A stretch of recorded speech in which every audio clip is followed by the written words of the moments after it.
IIT జేఈలో మంచి rank రానటువంటి విద్యార్థులకు బెస్ట్ ఆప్షన్ సిఎస్ఈఎంఏ కోర్సులు అడ్మిషన్స్ జరుగుతున్నవి. టీపీసీసీ వైస్ ప్రెసిడెంట్గా ఎన్నికయ్యారు. పైగా రాజకీయాల్లోకి వచ్చిన 2 ఏళ్లలోనే ఎలా అనిపిస్తోంది? మంచిగా అనిపిస్తుంది. నిన్ననే యాక్చువల్గా 2 years పూర్తి చేసుకోవడం జరిగింది. అంటే పాలకుర్తిలో పొలిటికల్గా అడుగుపెట్టి 2 years అయింది నిన్నటితోటి. పొలిటికల్ జర్నీ జస్ట్ 2 years మాత్రమే అయినా సరే చాలా మంచి పేరు తెచ్చుకున్నారు. At the same time negative talk కూడా వినిపిస్తోంది మేడం. మీరు కూడా విమర్శల్ని ఆరోపణల్ని వింటూ ఉండొచ్చు. వాటిని ఎలా ఫేస్ చేస్తున్నారు? అంటే ఒకటండి, ఇప్పుడు మనము దేవుడే అందరినీ కన్విన్స్ చేయలేకపోయాడు. ఒక దేవుడు అంటేనే మన అందరికి ఇష్టం లేదు. అందుకోసమే కదా మన అందరికి కూడా దేవుళ్ళు శివుడు, వెంకటేశ్వర స్వామి, వినాయకుడు, పార్వతి, లక్ష్మి, సరస్వతి, కుమారస్వామి, సో కృష్ణుడు, ఇవన్నీ కూడా రకరకాలుగా ఇప్పుడు కాదు కదా, మనం తరతరాల నుంచి మనం going back to our methodology అప్పుటా నుంచే జరుగుతున్నది ఇది. సో ఎవరైనా ఒకళ్ళు పైకి పోతున్నారు అని అంటే గుంజే వాళ్ళే చాలామంది ఉంటారు, పైన ఇట్లా చేయిచ్చి పైకి లాగే వాళ్ళే తక్కువ ఉంటారు. సో న్యాచురల్గా మేము ఫిలాంథ్రఫీ వర్క్ చేసేటప్పుడు ఏ ఆరోపాలు లేవు. కానీ ఆల్ ద సడన్ మనం ఎప్పుడైతే పొలిటికల్కి వచ్చి విన్ అయ్యామో అప్పుడు ఆంచి మొదలైనవి. దట్ ఈజ్ ఎక్స్పెక్టెడ్ అంటే ఫర్ ఎనీబడి. అండ్ నేను చెప్పాను కదా, మన దేవుళ్ళే వీళ్ళని హ్యాపీ చేయలేకపోయి, అలాంటి మనం మానవులు, దేవుళ్ళు చేసిన మానవులు. ఒకటేంటంటే అంటే విమర్శలకి నేను ఒకటి చెప్తా. ఒకటేమో ఆపోజిషన్, ఎందుకంటే వాళ్ళకి పదవి పోయేసరికల్లా వాళ్ళకి జీర్ణించుకోలేకపోతున్నారు ఏది ఓటమి అనేది. సో ఇన్నేళ్ళు పదవిలో ఉండి ఆల్ ద సడన్ ఒక 26 ఏళ్ల అమ్మాయి ఓడిచ్చేసరికల్లా వాళ్ళకి అక్కడ పిచ్చెక్కుతున్నది. ప్లస్ 10 ఏళ్ళు పాలకుర్తిని పీడిచ్చి దోచుకొని ఇక్కడ దాచుకొని ఎక్కువ కూడా అమెరికాలో ఇన్వెస్ట్లు చేశారు. మరి అదేవిధంగా వీళ్ళతో పాటు చాలామందిని దోసుకొని ఇచ్చారు. సో దానికి అలవాటు పడ్డోళ్ళు ఈనాడు పదవి పోయి, పెత్తనం పోయి, మన డబ్బు సంపాదించే అవకాశం పోయేసరికి వాళ్ళ పిచ్చెక్కుతున్నాం. అదొకళ్ళు. ఇంకొకళ్ళు ఏంటంటే మేము మహిళలమి, మేము అమెరికాలో ఉంటాం, మేము గెలిచిన తర్వాత కూడా అమెరికా వెళ్తే వీళ్ళు పెత్తనం చేయొచ్చు, ఎక్కడంటే అక్కడ సంతకాలు పెడతాం, మేము మహిళలం కాటాన, వాళ్ళకి మా డబ్బుతోటే మా కష్టం పడి గెలిచిన దాంతో వాళ్ళు రాజకీయాలు చేద్దామని అనుకున్నారు. సో ఆ మహిళలు కదా, అమెరికా నుంచి వచ్చారు కదా, వీళ్ళకేం తెలుసు, వీళ్ళలాగూ మేము ఎక్కడ చెక్కలు చేయమంటే అక్కడ పెడతాం, వీళ్ళు అంతవరకు ఇంట్లోనే పరిమితం అనుకొని కొంతమంది. సో అదనేది వాళ్ళకి ఈరోజు వాళ్ళు అనుకున్నది ఒకటి, అయింది ఒకటి. ఎందుకంటే మేము మహిళలు అయినా కానీ అమెరికా నుంచి ఇక్కడికి వచ్చినాము, అమెరికాలోనే అంత మేల్ డామినేటింగ్ బిజినెస్ చేసి వచ్చినాం అని అంటే, మేము ఇక్కడుండి గెలిచి ఇంట్లో కూర్చొని ఎక్కడంటే అక్కడ సంతకాలు పెట్టి వాళ్ళు చెప్పినట్టు పప్పెట్లలాగా రాలేదు. నెంబర్ 1.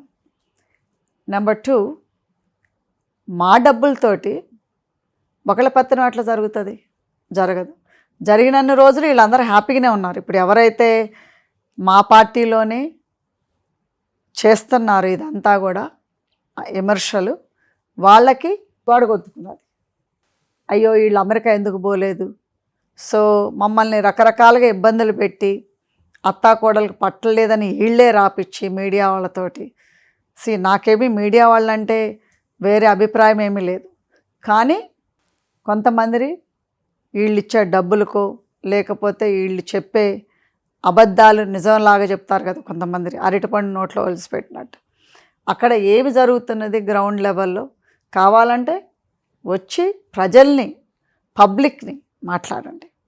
అంతేగాని ఈ సోకాళ్ళు లీడర్లు అని చెప్పుకునే వాళ్ళు ప్రజల్ని మోసం చేస్తారు, మమ్మల్ని మోసం చేస్తారు.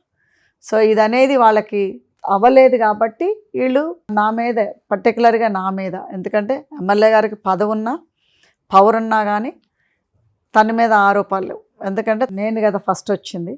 సో నేను పాలకుర్తిని ప్రొటెక్ట్ చేస్తా, ప్రజల్ని ప్రొటెక్ట్ చేస్తా అని ఆనాడు చెప్పాను, 2 ఏళ్ల క్రితము, ఈనాడు చెప్తున్నాను. సో ప్రజల్ని నేను ఎమ్మెల్యేగా మా కోడల్ని గెలిపించినా కానీ మా కోడలకి ప్రొటెక్టివ్గా మా కోడల్ని కాపాడుకుంటా, అదేవిధంగా పాలకుర్తిని కాపాడుకుంటా, పాలకుర్తికి సేవలు చేసుకుంటా ఉండటం జరిగింది. సో దాంతో ఏంటంటే జీర్ణించుకోలేకపోతున్నారు ఎవరైతే సో కాల్డ్ ఫ్రంట్లో ఉన్నారో. సో అయ్యేసరికి ఏమవుతుంది, సో అది వాళ్ళు జీర్ణించుకోలేకపోతున్నారు. దానివల్ల ఏమవుతుందంటే విమర్శించలేస్ అవుతుంది. సో దానికి నేనే టార్గెట్ వాళ్ళకి. ఎందుకంటే నేను శుభ్రంగా అన్ని విమర్శల వల్ల నేను అమెరికా వెళ్ళిపోతే మళ్ళీ పాలకుర్తిని పీడించి వీళ్ళు సోకాళ్ళు ఎవరైతే కంప్లైంట్ చేస్తున్నారో నా మీద, పేర్లు మీరు ఆల్రెడీ వినే ఉంటారు, నేను మళ్ళీ వాళ్ళ పేర్లు నేను చెప్పదలుచుకోలేదు. ఇది చూసే ప్రజలకు కూడా తెలుసు వాళ్ళు ఎవరో, వాళ్ళు కూడా ఈ ఇంటర్వ్యూ కూడా చూస్తూ ఉన్నారు. సో వాళ్ళందరికి కూడా నేను చెప్పేది ఒకటే, నేను పాలకుర్తిని వదిలిపెట్టను, పాలకుర్తిలో ఉంటాను, తాడో పేడో తెలుసుకుందాం.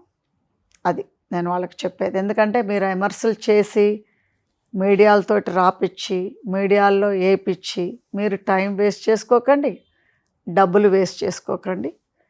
పాలకుర్తి ప్రజలు నా అండున్నారు, పాలకుర్తి ప్రజలకి నేను తోడున్నా, నేను ఎప్పుడు కూడా వాళ్ళని కంటికి రెప్పలా కాపాడుకుంటా. ఫైనల్గా ఇంకేమన్నా చెప్పాల్సింది ఉందా మేడం? పాలకుర్తి ప్రజలకు కానీ మా కాంగ్రెస్ పార్టీ కేడర్కి కానీ చెప్పేది ఒకటే, ఎప్పుడు కూడా మేము పాలకుర్తిని కాపాడుకుంటాం, పాలకుర్తి నాయకుల్ని కాపాడుకుంటాం.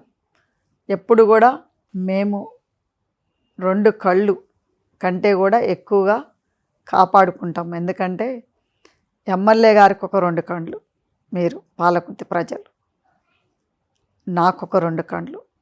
మీరెప్పుడు కూడా మీరు మమ్మల్ని ఇట్లా గెలిపించి ఈ స్థానంలో నిలబెట్టిన వాళ్ళని క్యాడర్ని మర్చిపోను.